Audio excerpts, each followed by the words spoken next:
आमच्या प्रिय बंधू बहिणींना येशूच्या नावाने आमचा नमस्कार। सर्वे संगे सकाळ हे कार्यक्रमासाठी तुम्हाला स्वागत करीत आहे। आज परमेश्वराचे वचन पुन्हा पाहूया। मत्ती 12 अध्याय 42 वचन।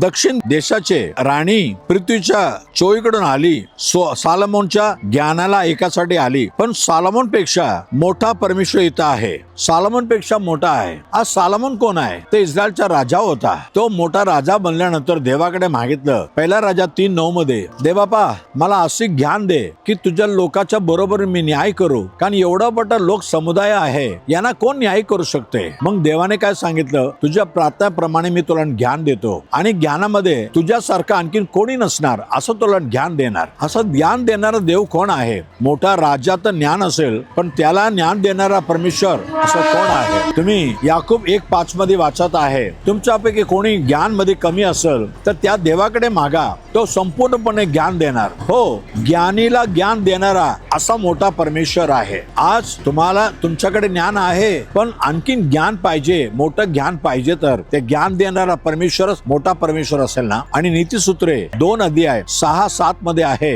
परमेश्वर ज्ञान देतो आणि त्याच्या तोंडातून बुद्धी आणि समज प्रकट होते आणि त्याच्याकडे परमेश्वराकडे ज्ञान राखून ठेवलेलं आहे। हो प्रिय बंधू बहिणींनो, सर्वापेक्षा मोठा ज्ञान देणारा तो परमेश्वर महान परमेश्वर आहे। तो तुम्हाला ज्ञान देणार। यावेळी आमचे विद्यार्थी सगळे परीक्षा लिहिण्यासाठी तयार होतात। परीक्षेसाठी ज्ञान मागा, देवबाप चांगलं ज्ञान देणार आणि परीक्षामध्ये तुम्ही चांगलं गुण घेऊन तुम्ही पास होणार। तुझ्यासाठी प्रार्थना करतो। पवित्र देवबापा, ज्ञानीला ज्ञान देणारा परमेश्वरा, तू सर्वापेक्षा मोठा आहे प्रभू। आज परीक्षेसाठी तयार झालेले आमचे प्रिय विद्यार्थी गणासाठी मी प्रार्थना करतो, त्यांना जे हवे ते ज्ञान दे प्रभू राजा, आणि संपूर्ण ज्ञान दे, म्हणजे ज्ञान देणारा या मोठा परमेश्वर येशू प्रभूला ओळखून त्याच्याकडे ज्ञान मागून ते पण ज्ञानामध्ये श्रेष्ठ व्हायला पाहिजे, असा आशीर्वादित कर। येशूच्या नावाने मागितो म्हणून ऐक प्रभू राजा। आमेन आमेन। God bless you. उद्या सकाळी पुन्हा भेटूया। आमेन।